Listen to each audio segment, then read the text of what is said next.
আরে বোন, তুই এসেছিস? জানিস মা সে কখন থেকে তোর অপেক্ষা করছে। তুই ভালো আছিস তো বোন? আমি তো ভালোই ছিলাম, কিন্তু তুই আমাকে ভালো থাকতে দিলি কোথায়? আমার সুখ তো তোর যেন সহ্যই হচ্ছিল না। মানে এসব তুই কি বলছিস বোন? আমি আবার তোর কি করলাম বলতো? ইস, এমন ভাব করছিস যেন মনে হয় তুই কিছুই জানিস না। এভাবে স্বামী সংসার ছেড়ে মেয়েকে নিয়ে বাপের বাড়িতে পড়ে রয়েছি। তোর জন্য তো মান সম্মান বলে আমাদের কিছুই রইলো না। লোকের কাছে মুখও দেখাতে পারি না। যার সাথে দেখা হয় সে শুধু একটা কথাই জিজ্ঞাসা করে, কি হয়েছে তোমার দিদি? স্বামী সংসার ছেড়ে এভাবে বাপের বাড়িতে পড়ে রয়েছে কেন? এসব তুই কি বলছিস বোন? লোকে না জানুক, কিন্তু তোরা তো ভালো করে জানিস আমি বাপের বাড়িতে স্বামীকে ছেড়ে পড়ে রয়েছি কেন। হ্যাঁ হ্যাঁ, জানি জানি। তোর স্বামী না হয় মদ খেয়ে তোকে একটু মারধর করে, কিন্তু তোকে তো একেবারে মেরে ফেলেনি। একটু মারধর করে বলে এইভাবে স্বামীকে ছেড়ে বাপের বাড়িতে পড়ে থাকতে হবে? আর তোর কিসের চিন্তা বল? বাপের বাড়িতে এসে তো খুব আরামেই রয়েছিস, বাপের টাকায় বসে বসে খাচ্ছিস। দেখ বোন, আমি বাবা মাকে অনেকবার বলেছি যে আমি মানুষের বাড়িতে কাজ করি, কিন্তু ওরাই তো আমাকে কোনো কাজ করতে দেয় না বল। ছি ছি ছি ছি ছি, শেষে কিনা তুই লোকের বাড়িতে কাজ করে খাবি? লোকের কাছে কি একটু মুখ দেখাতে পারবো আমরা? এমনিতেই তোর জন্য কত কথা শুনতে হয়। এরপর তুই যদি মানুষের বাড়িতে কাজ করিস, তাহলে লোকে আমাকে বলবে তোমার দিদি না মানুষের বাড়িতে কাজ করে খায়। আর তুই আমাদের কথা না হয় ছেড়েই দে, 2-3 বছর পর তো তোর মেয়েকে বিয়েই দিতে হবে। তুই যদি এভাবে চলাফেরা করিস, তাহলে তোর মেয়েকে কেউ বিয়ে করবে বল? তাহলে আমি আর কি কাজ করব বল? আমি তো আর পড়াশোনা জানি না যে ভালো কোনো কাজ করব। আর আমার মেয়ের বিয়ের কথা তোকে চিন্তা করতে হবে না, আমার মেয়ে এখনো অনেক ছোট। আর 2-3 বছর পর বিয়ের কথা বলছিস? আমি তো মনে মনে প্রতিজ্ঞা করে নিয়েছি, আমার মেয়ে যতদিন পর্যন্ত নিজের পায়ে না দাঁড়াবে ততদিন পর্যন্ত আমি ওকে বিয়েই দেব না। ইস, 1 পয়সা রোজগার করতে না পারলে কি হবে? মুখে আবার বড় বড় কথা আছে, মেয়েকে নাকি পড়াশোনা করিয়ে নিজের পায়ে দাঁড় করাবে। ইস, ওইসব পড়াশোনা শিখিয়ে না কোনো লাভ হবে না, বুঝলি? আমি আজকে বাবা মাকে বলে দেব তোদের পিছনে যেন ফালতু একটা টাকাও নষ্ট না করে। এখানে থেকে যে দুবেলা দুমুঠো খেতে পারছিস, এটাই তোদের জন্য অনেক, বুঝলি? এখন শর্ত সামনে থেকে আমাকে ভেতরে যেতে দে। আরে মা, তুই কখন এলি? আমি তো দেখতেই পেলাম না তোকে। তুমি আমাকে দেখতে পারবে কি করে মা? তুমি তো বড় মেয়ে, নাতনিকে নিয়ে খুব সুখে দিন কাটাচ্ছ মনে হচ্ছে। এসব তুই কি বলছিস মা? কোনো মেয়ে যদি বাপের বাড়িতে এভাবে পড়ে থাকে, তাহলে কি সেটা মা বাবার কাছে সুখের হয় বলতো? বলি সুখের যদি না হবে, তাহলে মেয়ে নাতনিকে এভাবে পুষে রেখেছো কেন? বাড়ি থেকে তাড়িয়ে দিলেই তো পারো। আরে তুই এসব কি উল্টোপাল্টা কথা বলছিস? ওদেরকে যদি বাড়ি থেকে তাড়িয়ে দিই, তাহলে ওরা কোথায় যাবে বলতো? ওদেরকে আর কোনো যাবার জায়গা আছে না? তুমি যদি এতই বুঝতে মা, তাহলে দিদিকে কোনোদিনও স্বামীর সংসার ছেড়ে এভাবে আসতে দিতে না, আগেই আটকাতে, বুঝলে? শোন রে মা, তোর জামাইবাবু মদ খেত বলে তোর দিদি ঝগড়া ঝামেলা করতো, তার জন্য তোর জামাইবাবু তোর দিদিকে ডিভোর্স দিয়ে এ বাড়িতে দিয়ে গেছে। এতে আমাদের কি করার আছে বলতো? শোনো মা, দিদি এসব চালাকি করে করেছে, এটা আমি খুব ভালোই বুঝতে পারছি। দিদি তো আগে থেকে একটু কুড়ে ধরনের, তাই শ্বশুর বাড়িতে কাজ করে খেতে খুব কষ্ট হচ্ছিল। এখানে তো দিদি খুব আরামেই রয়েছে। তুই এই কথাটা একদম ঠিক বলেছিস মা। এই মেয়েটাকে নিয়ে পড়েছি মহাজালা। আগে থেকেই তো দেখতে কালো, পড়াশোনা জানতো না। কত কষ্ট করে যে বিয়েটা দিয়েছিলাম, কিন্তু এত কষ্ট করে বিয়ে দিয়ে কি হলো? সে তো সংসার করেই খেতে পারলো না, আবার এসে বাপের বাড়িতেই উঠেছে। এখন যে মেয়েটাকে নিয়ে আমি কি করব কিছুই বুঝতে পারছি না। শোনো মা, আমার শ্বশুর বাড়ির লোক জানতে পেরে গেছে যে দিদির মেয়ে পড়ে বাবা সমস্ত খরচ করছে, তাই তো আমার শ্বশুর বাড়ির লোক আমাকে এখন উঠতে বসতে কথা শোনায়। ওরা আমাকে পরিষ্কার ভাবে বলে দিয়েছে, তুমি এবার তোমার বাবার কাছে গিয়ে বলবে তোমার বাবা যদি তোমার দিদির মেয়ের উপরে টাকা খরচ করতে পারে, তাহলে প্রত্যেক মাসে যেন তোমাকেও টাকা পাঠায়। দেখো মা, আমি তোমাকে পরিষ্কার ভাবে বলে দিচ্ছি, তুমি দিদিকে বিয়ে দিয়ে দাও, আবার না হয় দিদির পিছনে যা টাকা খরচ করছো সেই টাকা প্রত্যেক মাসে আমাকে শ্বশুর বাড়িতে পাঠাবে। আমি চাই না দিদির জন্য আমার সংসারটাও নষ্ট হয়ে যাক। তুই কি ভেবেছিস মা, আমি কি তোর দিদিকে বিয়ের কথা বলিনি? কিন্তু সে তো কোনোভাবেই রাজি হচ্ছে না। আর তোকে টাকা পাঠানোর কথা বলছিস? তোর বাবার এখন বয়স হয়েছে, কত কষ্ট করে উপার্জন করে এই সংসারটা চালায় তুই জানিস? তোরা যদি তোদের বাবাকে এইভাবে চাপ দিস, তাহলে তো তোদের বাবা আর বেশি দিন বাঁচতেই পারবে না। এমনিতেই তোর বাবা তোর দিদির কথা চিন্তা করতে করতে দিন দিন কেমন যেন অসুস্থ হয়ে পড়ছে। এসব কথা আমাকে বলে কি লাভ বলো তো মা? এসব কথা না হয় তোমার বড় মেয়েকে খুব ভালো করে বোঝাও। ওর জন্য তো শ্বশুর বাড়িতে আমার মান সম্মান বলে আর কিছুই রইলো না, কাউকে মুখই দেখাতে পারি। শোনো মা, একটা কথা তোমাকে পরিষ্কার ভাবে বলে দিচ্ছি, তুমি তোমার বড় মেয়েকে বুঝিয়ে অন্য জায়গায় বিয়ে দিয়ে দাও, না হলে এরপর থেকে প্রত্যেক মাসে যেভাবেই হোক না কেন আমাকে টাকা পাঠাবে। ওর জন্য আমি আমার সংসারে অশান্তি ডেকে আনতে পারবো। শোন মা, তুই এসব নিয়ে আর মাথা গরম করিস না। আমি তোর বাবার সাথে কথা বলে দেখবো। তুই এত দূর থেকে এসেছিস, যা এখন বিশ্রাম নে, আমিও গিয়ে দেখি রান্না কত দূর হলো। মা, স্কুলে যাবার সময় তো হয়ে গেল, তোমার এখনো রান্না হয়নি? আমার খুব খিদে পেয়েছে। এই তো মা, হয়েই গেছে, সব রান্নাই শেষ। মাংসটা আরেকটু হলে হয়ে যাবে, একটু অপেক্ষা কর মা। মা, তাহলে তুমি আজকে মাংস রান্না করছো? মাংস দেখে তো খিদেটা আমার আরো বেড়ে গেল। সেই কবে থেকে মাংস খাই না, দাদু ভাই তো মাংস আনেই না এখন বাড়িতে। আসলে মা, আজকে তোর মাসি মেশো এসেছে বাড়িতে, তাই তো তোর দাদু ভাই সকালে বাজার থেকে গিয়ে মাংস এনেছে। তোর মাসি মেশোকে তো ভালো ভালো রান্না করে খাওয়াতে হবে, তাই না বল? তুই একটু দাঁড়া মা, মাংসটা হয়ে যাক, তারপর সবাইকে একসাথে খেতে দিয়ে দেব। একসাথে না হয় পরে খাবো মা, তুমি এক কাজ করো, আমাকে এক টুকরো মাংস বাটিতে তুলে দাও, আমি খেয়ে দেখি। আমি তো আর লোভ সামলাতে পারছি না মা। আচ্ছা মা, দাঁড়া দাঁড়া, তোকে এক টুকরো মাংস আমি এক্ষুনি বাটিতে তুলে দিচ্ছি, খেয়ে দেখ তো মা আমি মাংসটা কেমন রান্না করেছি। কিরে রত্না, এটা তুই কি বলছিস মেয়েকে? আমার মেয়ে, মেয়ের জামাই বাড়িতে এসেছে, ওদেরকে আগে খেতে না দিয়ে নিজের মেয়েকে মাংস খাওয়ার কথা বলছিস? আরে মা, এসব তুমি কি বলছো? আমি কোথায় ওকে আগে মাংস খেতে দিলাম? ও তো বাচ্চা, মাংস দেখে ওর নাকি খুব মাংস খেতে ইচ্ছে করছিল, তাই ভাবলাম এক টুকরো মাংস ওকে বাটিতে তুলে দিই। আচ্ছা, তোর মেয়ে না হয় ছোট মানুষ বুঝলাম, কিন্তু তুই তো আর ছোট না। যেই তোর মেয়ে মাংস খাওয়ার আবদার করলো, অমনি তুই 7-5 না ভেবে মেয়েকে বাটিতে মাংস তুলে দিচ্ছিলি। এইভাবে খেতে খেতে না তোর মেয়ের জিহ্বাটা অনেক লম্বা হয়ে গেছে। এখন তোর মেয়েকে একটু কম কম করে খেতে দে। এসব তুমি কি বলছো মা? আমার মেয়ে তো ছোট, ও কিছু বোঝে না, এক টুকরো মাংসই তো খেতে চেয়েছে, তার জন্য তুমি ওকে এত কথা শোনাচ্ছ? কেন রে দিদি, মা তো একদম ঠিক কথাই বলেছে। আর তুই একটা কথা এখন ভালো করে শোন, তোর মেয়েকে আহ্লাদ দেখানো এখন একটু বন্ধ কর। তোর মেয়ে দিন দিন এখন বড় হচ্ছে, তাই ওকেও বুঝতে হবে আবদার করলে সব জিনিস সব সময় পাওয়া যায় না। আর ওর যদি এতই আবদার করতে ইচ্ছা করে, তাহলে ওকে বাপের বাড়িতে বাপের কাছে পাঠিয়ে দে না। তুই তো এখানে ওকে জোর করে আটকে রেখেছিস। তোমরা তো সবাই জানো কেন আমি বাপের বাড়িতে এসে পড়ে রয়েছি, তারপরে শুধু শুধু আমার মেয়ের সামনে এসব কথা বলো কেন? তোমাদেরকে না কতবার বলেছি আমার মেয়ের সামনে এসব কথা বলবে না। তোর স্বামী যে তোকে ডিভোর্স দিয়ে এ বাড়িতে পাঠিয়ে দিয়েছে, সেটা আজ হোক আর কাল হোক, তোর মেয়ে তো জানতেই পারবে। তাহলে আজ জানলে অসুবিধে কোথায়? মা, যখন জানার তখন জানবে, আগে থেকে জানানোর কোনো দরকার নেই। আমি মানছি আমার ভুল হয়ে গেছে। তোমার মেয়ে জামাইকে আগে খেতে না দিয়ে আমার মেয়েকে মাংস খাওয়ার কথা বলাটা আমার একদম উচিত হয়নি। তুমি এখন ঘরে যাও, আমি সব রান্না শেষ করে তোমার মেয়ে আর মেয়ে জামাইকে খেতে দিয়ে দিচ্ছি। আচ্ছা আচ্ছা, ঠিক আছে, তাড়াতাড়ি রান্না করে খাবারটা ঘরে নিয়ে আয়। মেয়ে জামাই সেই কোন সকালে এসেছে, এখনো রান্নাটা সেরে উঠতে পারলি না। মা, তোকে এখন আর মাংস খেতে হবে না, যা মা স্নানটা করে নিয়ে স্কুলে যাবার জন্য তৈরি হয়ে নে। আমিও রান্নাটা সেরে নিয়ে সবাইকে একসাথে খেতে দিয়ে দেব, কেমন? আচ্ছা ঠিক আছে মা, আমি আগে মাংস খাবো না। আমার জন্য দিদার কাছে তোমাকে কত কথা শুনতে হলো। না রে মা, তোর জন্য না, এ সবই আমার পোড়া কপালের দোষ। যা মা, আর দেরি করিস না, গিয়ে তাড়াতাড়ি তৈরি হয়ে নে। কিরে দিদি, তোর এখনো ঘর গোছানো হয়নি? ও তো এবার ঘুমাতে চলে আসবে। হ্যাঁ রে, আমি না তোকে সেই কখন বলেছি বিছানাটা ঘরটা গুছিয়ে রাখতে, এখনো গোছাসনি কেন? আসলে মা, লাবণী তো তার জামাইকে নিয়ে এসেছে, আর ওদেরকে কি আমি নিচে বিছানা করে দিতে পারি বলো তো? তাই আমি ভাবলাম লাবণী আর ওর স্বামী উপরে খাটে ঘুমাবে, আমি মেয়েকে নিয়ে নিচেই শোবো। আমি তো তোর কথার আগামাথা কিছুই বুঝতে পারছি না, কি বলছিস তুই এসব? লাবণী তার স্বামীকে নিয়ে এই ঘরে ঘুমাবে, আর তুই তোর মেয়েকে নিয়ে এই ঘরেই ঘুমাবি? বলি, তোর লাজ লজ্জা বলে কিছু আছে নাকি? তোর স্বামী তোকে ছেড়ে দেওয়ার পর ওসব কিছুই নেই? ইস, দেখেছো তো মা, আমি এইভাবে চিন্তা করে একদমই দেখিনি। আচ্ছা আচ্ছা ঠিক আছে, লাবণী তার স্বামীকে নিয়ে এ ঘরে থাকুক, আমি না হয় মেয়েকে নিয়ে তোমার ঘরে মেঝেতে বিছানা করে শোবো। আমার ঘরে শুবি মানে? আমার ঘরে জায়গা কোথায়? আমার ঘরটা তো একদম ছোট, সেখানে মেঝেতে তো বিছানা করে শুতেই পারবি না। আর আমাদের বিছানাটাও তো ছোট, সেখানেও তো হবে না। আমরা তো তোর মতো সারা জীবন এ বাড়িতে পড়ে থাকবো না, 2-1 দিনের জন্য এসেছি। ততদিন না হয় তুই তোর মেয়েকে নিয়ে বারান্দাতেই ঘুমালি। তোর বোন তো একদম ঠিক কথাই বলেছে, তুই না হয় 2 দিন কষ্ট করে তোর মেয়েকে নিয়ে ওই বারান্দাতেই থাক, আর তো কোথাও জায়গা নেই। মা, এসব তুমি কি বলছো? আমার মেয়েকে নিয়ে আমি বারান্দাতে থাকবো? এখন এত গরম, বাইরে কত মশা। ও মা, এতে এত অবাক হওয়ার কি আছে? আর গরম গরম কোথায়?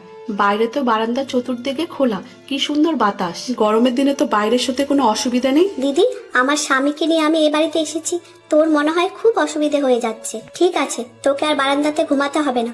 আমার স্বামীকে নিয়ে আমি এক্ষুনি এ বাড়ি ছেড়ে চলে যাচ্ছি, তারপর তুই এই ঘরে আরাম করে ঘুমিয়ে থাকিস, কেমন? আরে বোন, তুই এত রাগ করছিস কেন? না বোন, তোকে এ বাড়ি ছেড়ে কোথাও যেতে হবে না, আমি আমার মেয়েকে নিয়ে বারান্দাতে ঘুমাতে যাচ্ছি, তুই এখন এ ঘরেই ঘুমা তোর স্বামীকে নিয়ে। হ্যাঁ হ্যাঁ, তাড়াতাড়ি কর। এই চাদর কম্বল কি কি নিবি তাড়াতাড়ি নিয়ে বাইরে বিছানা কর। আমি আলমারি থেকে তোর বোনকে নতুন চাদর কম্বল বের করে দিচ্ছি। মা, চাদরটা একটু শরীর থেকে নামিয়ে দাও, খুব গরম লাগছে। না রে মা, দেখতে পাচ্ছিস না বাইরে কত মশা, চাদরটা যদি শরীর থেকে নামিয়ে দিই তাহলে তোকে মশা কামড়ে একদম শেষ করে ফেলবে। মা, তুমি আজকে আমাকে বারান্দাতে কেন ঘুমাতে নিয়ে আসলে? আমরা তো ভিতরেও ঘুমাতে পারতাম। সবাই কি সুন্দর ভিতরে ঘুমাচ্ছে, দিদা, দাদি, মাসি, মেশো। তাহলে আমরা কেন বারান্দাতে ঘুমাচ্ছি? মা রে, তুই দেখলি না আজকে তোর মাসি মেশো এসেছে আমাদের বাড়িতে, তাই ওদেরকে আমি আমাদের ঘরে ঘুমাতে দিয়েছি। তোর মাসি মেশোকে কি আর বাইরে ঘুমাতে দিতে পারি বল? তাই আজকে আমরা বারান্দাতে ঘুমাবো মা। না না মা, আমি বারান্দাতে শুতে পারছি না। বারান্দাতে শুতে আমার খুব কষ্ট হচ্ছে। দেখতে পারছো না এখানে কত গরম আর কত মশা।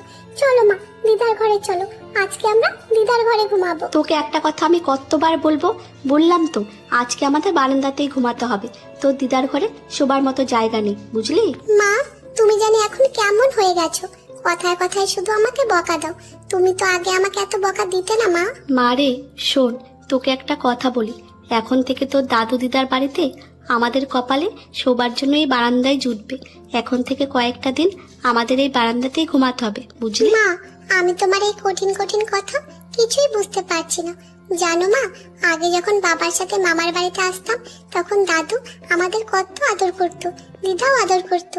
দাদু বাজার থেকে কত বড় বড় মাছ আনতো, মাংস আনতো। আর এখন দাদু দিদা সবাই আমাদের সাথে কত খারাপ ব্যবহার করে বলো। আর সকালেও তো মাসি দিদা আমাকে এক টুকরো মাংস খাবার জন্য কত কথা শোনালো। আচ্ছা মা, বলো তো এখন ওরা এত পাল্টে গেছে কেন? আমাকে আর তোমাকে তো আগের মতো ভালোই বাসে না, শুধু খালি কথা শোনায়। শোন মা, তোকে এখন একটা কথা বলি, এটা হচ্ছে তোর বাপ ছাড়া দাদু দিদার বাড়ি। এখন তোর কাছে অনেক কিছুই নতুন লাগবে, অনেক মানুষ নানান ধরনের কথাও শোনাবে আমাদের, কিন্তু ওসব কথা শুনে আমাদের কিন্তু মন খারাপ করলে চলবে না, বুঝলি মা? তবে শোন মা, এত কিছু তোর ছোট্ট মাথায় চিন্তা করার কোনো দরকার নেই। তুই এখন ঘুমা, আমি সারা রাত করে তোকে বাতাস করবো মা। মা, তুমি যদি সারা রাত ধরে আমাকে বাতাস করো তাহলে তুমি কখন ঘুমাবে মা? তোকে না বলেছি মা, তোকে এত চিন্তা করতে হবে না। তুই আরেকটা কথা ভালো করে শুনে রাখ মা, এখন থেকে তোর দাদু দিদা মাসি মেশো কারো কাছে কোনো আবদার করবি না। যত আবদার তুই আমার কাছে করবি, ঠিক আছে? ঠিক আছে মা, আমি আর কারো কাছে কোনো আবদার করব না। আমি ভালো করে জানি মা, আমাদের সাথে তো বাবা থাকে না, তাই আমি কারো কাছে আবদারও করতে পারবো না। হ্যাঁ রে মা, তুই একদম ঠিক বলেছিস। যার বাবা থাকে না তার মামার বাড়িতে কোনো আবদারও করতে হয় না। তবে তুই চিন্তা করিস না মা, তোর যত আবদার তুই আমার কাছে করবি। আমি তোর সব আবদার পূরণ করার চেষ্টা করব মা। আমার তো এখন একটাই স্বপ্ন, তোকে ভালো করে পড়াশোনা শিখিয়ে জীবনে প্রতিষ্ঠিত করা, তোকে যাতে আমার মতো লোকের কথা শুনে বাঁচতে না হয় মা। নে তুই এখন শুয়ে পড় মা, অনেক রাত হয়ে গেছে। নাও গিন্নি, তাড়াতাড়ি বলো বাজার থেকে আজকে কি কি খরচ আনতে হবে। এমনিতেই আজকে অনেক বেলা হয়ে গেল, বাজার ঘাট মনে হয় কিছুই পাবো না। শোনো, বাজার থেকে ভালো দেখে খাসির মাংস নিয়ে আসবে, মাছের মাথা আনবে, আর একটা ভালো দেখে লাউ নিয়ে আসবে। এতদিন পর জামাই এসেছে বাড়িতে, তাকে তো ভালো মন্দ খাওয়াতে হবে নাকি? দাদু ভাই, তুমি কি বাজারে যাচ্ছ? হ্যাঁ, আমি বাজারে যাচ্ছি, কিন্তু তুই জিজ্ঞাসা করছিস কেন? দাদু ভাই, আমিও তোমার সাথে বাজারে যাব, আমাকে বাজারে নিয়ে চলো তোমার সাথে করে। কেন রে, তুই বাজারে যাবি কেন? তোর বাজারে কি দরকার?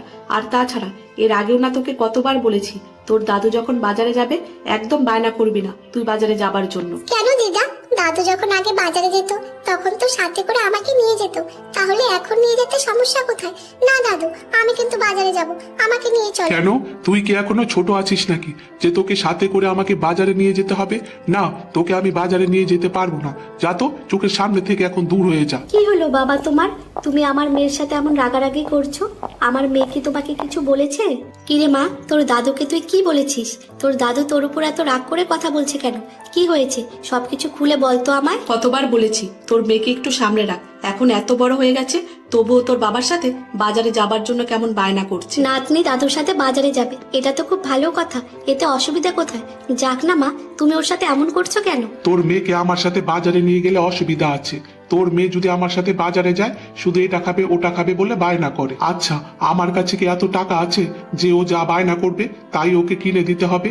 এমনিতে এই পুরো সংসারটা চালাতে আমি হিমশিম খাচ্ছি, তার উপরে এত আবদার ওর কে পূরণ করবে বলতো? না না মা, আমি দাদুর সাথে বাজারে গেলে এটা ওটা খেতে বায়না করি না, শুধু একটু সন্দেশই খেতে চাই।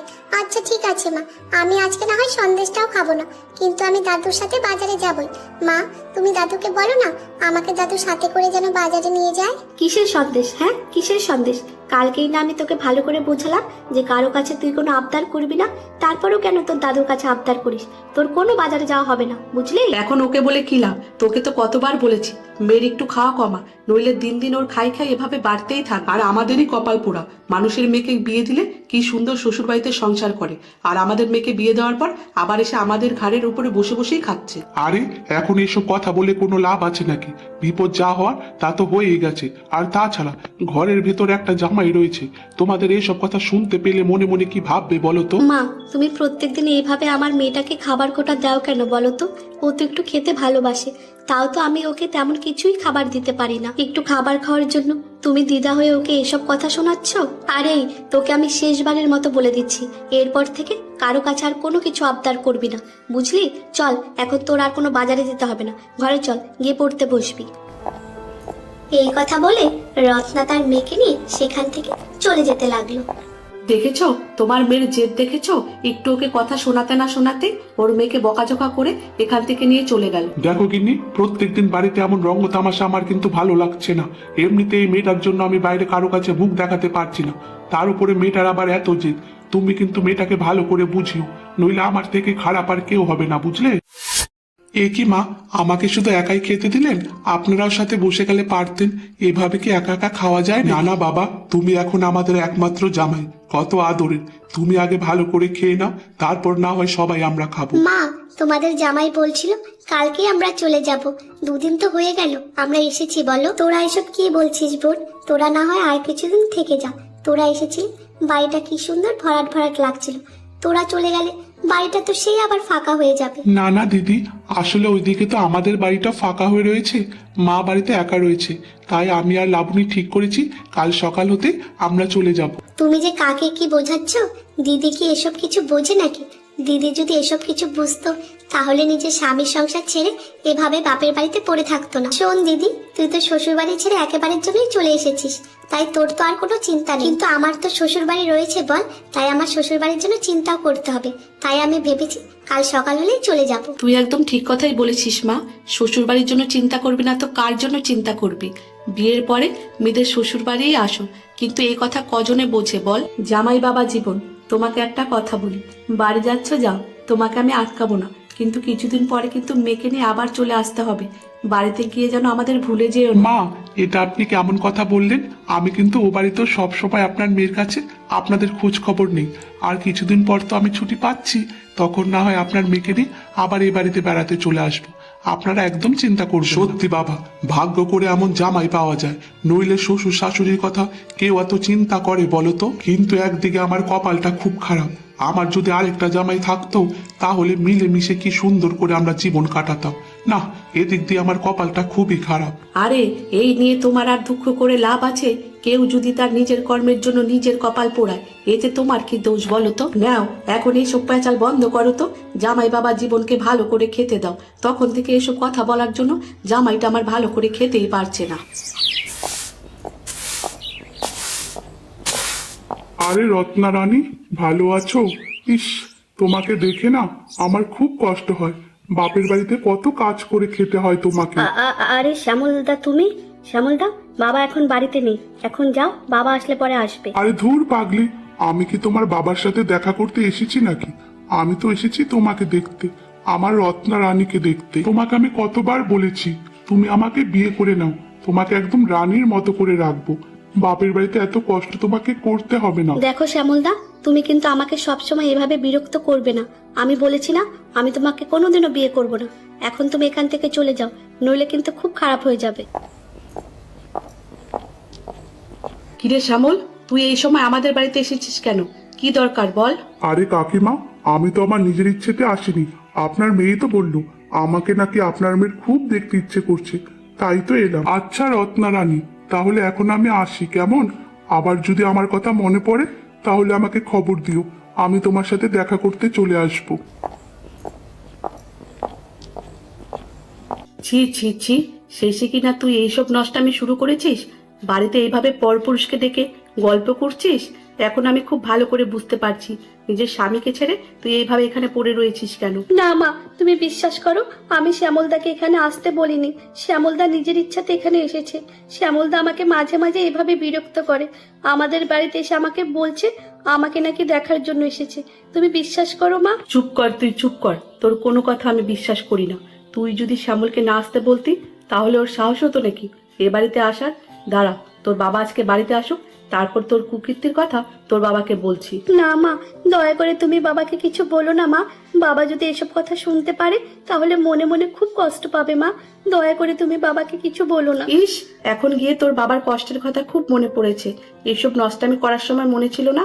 এখন যদি তোর বাবাকে কিছু না জানাই, তারপর যদি তুই কোনো কুকীর্তি করে বসিস, তাহলে তোর বাবা আমাকেই কথা শোনাবে। তোর বাবা আজকে বাড়িতে আসুক, তারপর তোর সব কথা তোর বাবাকে বলবো। তারপর যা ব্যবস্থা নেওয়ার তোর বাবাই নেবে।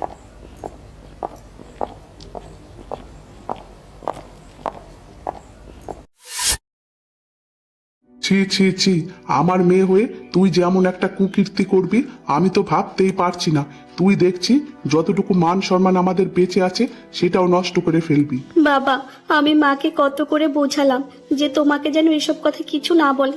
তারপরেও মা তোমাকে সব কথা বলে দিল। কিন্তু বিশ্বাস করো বাবা, মা তোমাকে যেসব কথা বলেছে তা পুরোটা সত্যি নয়। আমি কেন শুধু শুধু শ্যামলদাকে আমাদের বাড়িতে ডাকতে যাব?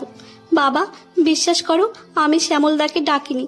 শ্যামলদা নিজে থেকে আমাদের বাড়িতে এসেছে। এসে বলছে আমাকে নাকি দেখতে ইচ্ছে করছে, তাই আমাদের বাড়িতে এসেছে। ও, তাহলে তুই কি বলতে চাইছিস? আমি কি তোর বাবাকে মিথ্যে কথা বলেছি? আমি নিজের চোখে যা দেখেছি তাই তো তোর বাবাকে বলেছি। তুই তো আমার নিজের পেটের মেয়ে, তুই তো আমার কোনো শত্রু নোস যে তোর নামে শুধু শুধু মিথ্যে কথা বলবো। আমার ভাবতেও ঘেন্না হচ্ছে যে তোর মতো একটা মেয়েকে আমি আমার পেটে ধরেছিলাম। তুই তো আমাদের কোনোদিনও শান্তি দিলি না। শোন রত্না, এইসব নিয়ে তর্ক করে আর কোনো লাভ নেই। শ্যামল যদি তোকে পছন্দ করে, বিয়ে করতে চায়, তাহলে কিন্তু এখানে আমি দোষের কোনো কিছু দেখছি না। তুই তো দেখছিস আমি কত কষ্ট করে সংসারটা চালাচ্ছি। এইভাবে সারাটা জীবন তোকে আর তোর মেয়েকে বসিয়ে বসিয়ে খাওয়ানো আমার পক্ষে সম্ভব না। তুই এক কাজ কর, শ্যামল যদি তোকে বিয়ে করতে চায় তাহলে তুই বিয়েটা করে ফেল। হ্যাঁ, তুমি এটা একদম ঠিক কথা বলেছো। এটা করলেই ভালো হবে। তাছাড়া ওর জন্য আমার ছোট মেয়ের শ্বশুর বাড়িতেও নানান কথা শুনতে হয় ওকে। আমি চাই না রত্নার জন্য এখন লাবণীর সংসারটা নষ্ট হয়ে যাক। আমি তো তোমাদের অনেকক্ষণ ধরে বোঝানোর চেষ্টা করছি, কিন্তু তোমরা তো আমার কোনো কথাই বোঝার চেষ্টা করছো না। বাবা, আমি শ্যামলদাকে কেন বিয়ে করব? আমি মরে গেলেও শ্যামলদাকে বিয়ে করব না। আর শুধু শ্যামলদাকে নয়, আমি অন্য কাউকে বিয়ে করব না। আমার কাছে শুধু এখন একটাই স্বপ্ন, আমার মেয়েকে ভালো করে মানুষ করা। আমি আর এসব বিষয় নিয়ে তোমাদের সাথে আর কোনো কথা বলতে চাই না। কিরে, এত রাত্রে তুই আবার কি রং ঢং শুরু করলি? মেয়েকে নিয়ে ব্যাগ নিয়ে তুই কোথায় যাচ্ছিস শুনি? মা, তোমার কাছে এসব রং ঢং মনে হলেও আমার কাছে এটাই বাস্তব। আমি আমার মেয়েকে নিয়ে এই বাড়ি ছেড়ে চলে যাচ্ছি। বাড়ি ছেড়ে চলে যাচ্ছিস মানে? বাড়ি ছেড়ে তুই কোথায় যাচ্ছিস? বাড়ির বাইরে তোর কে আছে শুনি?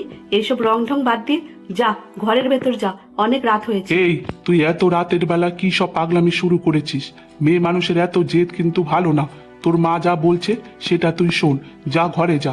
আর তুই এত রাতে মেয়েকে নিয়ে বেরিয়ে কি প্রমাণ করতে চাইছিস? মানুষকে জানাতে চাইছিস নাকি যে স্বামীর সংসার ছেড়ে দিয়ে বাপের বাড়িতে এসেছিলাম, মা বাবার অত্যাচারে বাড়ি ছেড়ে বেরিয়ে যাচ্ছিস? মা, জানো তো, আমি বাড়ি ছেড়ে যাওয়ার আগে ভেবেছিলাম যে আমি তোমাদের কোনো কথা শোনাবো না, কিন্তু এই তুমি আমাকে বাধ্য করলে তোমাকে কথা শোনা। জানো মা, আগে আমি ভাবতাম পৃথিবীর সব থেকে খারাপ মানুষ মনে হয় আমার স্বামী, কারণ আমার স্বামী নেশা করতো, আমাকে মারধর করতো। কিন্তু আমি ভুল ছিলাম মা। আমার দেখা পৃথিবীর সব থেকে খারাপ মানুষ হলো তোমরা দুজন। স্বামীর বাড়ি ছেড়ে আসার পর নিজের মা বাবাও যে নিজের মেয়ের সাথে এমন আচরণ করতে পারে সেটা তোমাদের না দেখলে জানতেই পারতাম না। কি এত বড় কথা তুই আমাদের বলতে পারলি? কেন মা, আমার এই কথা শুনে তোমার কি খুব খারাপ লেগেছে? আর তোমরা যে উঠতে বসতে আমার মেয়েকে আমাকে কথা শোনাও, তার বেলা আমার এই নিষ্পাপ মেয়েকে সব সময় খাওয়ার খোটা দাও, উঠতে বসতে মানুষের সামনে আমাকে অপমান করো, তখন আমার কেমন লাগে বলো? আজকে আমি আমার মেয়েকে দিয়ে তোমাদের এই বাড়ি ছেড়ে চলে যাব। ঈশ্বরের এত বড় দুনিয়ায় আমাদের মা মেয়ের জন্য একটু মাথা গোজার জায়গা ঠিকই আছে। জানো তো বাবা মা, তোমাদের আচরণে আমি একটা কথা খুব ভালো করে বুঝে গেছি, একটা মেয়ের জীবনে তার স্বামী থাকাটা খুব দরকার, খুব প্রয়োজন। না হলে সেই মেয়েটা বাপের বাড়িতে এসেও শান্তি মতো থাকতে পারে না, বাবা মার কাছে তার আবদারের কথা বলতে পারে না, তার শখের কথা বলতে পারে না। জানো, আমি এটা কোনোদিনও ভাবিনি স্বামীকে ছেড়ে আসার পর বাপের বাড়িতে থাকতে আমার এতটা কষ্ট হয়ে যাবে। তোমরা আমার নিজের মা বাবা হয়ে আমাদের সাথে, আমার মেয়ের সাথে এত খারাপ আচরণ করো। সত্যি, স্বামী ছাড়া একটা মেয়ের সমাজে বেঁচে থাকা যে কতটা কষ্টের সেটা আমি এখন খুব ভালো করে বুঝতে পারছি, খুব ভালো করে বুঝতে পারছি। তোমরা ভালো থেকো, আমরা আর তোমাদের কোনোদিনও বিরক্ত করব না।